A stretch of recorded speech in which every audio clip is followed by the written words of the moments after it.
Our next speaker is Pat Crowley he's the Secretary-Treasurer of the AFL-CIO. A lot of our brother and sister unions have supported this effort throughout the last legislative session and through the election.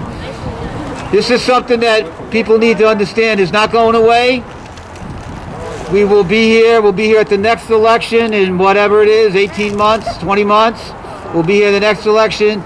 People that help us support this legislation, help us get it enacted into law, we will help them. People who do not, we will remove them. That's right.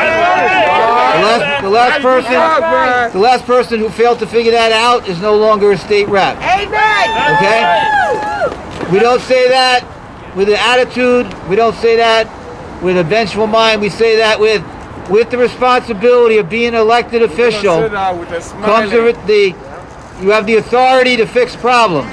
Look at that. Right? We had crazy people attacking our Capitol. Now we have National Guard. Right? There was a sense of urgency. People reacted.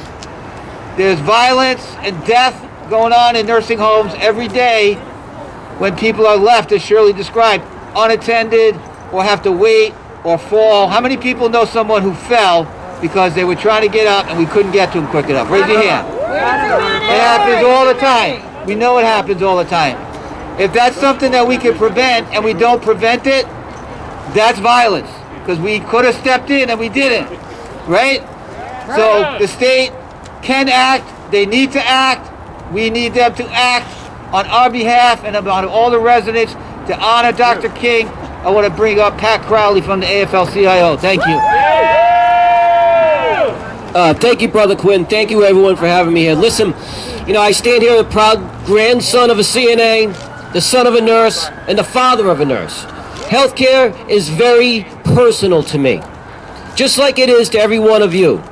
But I got to tell you, working class folks like us are tired of getting the short end of the stick from the bosses in this industry that are raking in millions and millions of public dollars. Our tax dollars are going into their pockets, and they don't have the common decency to treat you all and the patients and the residents that you care for with just the smallest modicum of dignity. You know what? That makes me mad.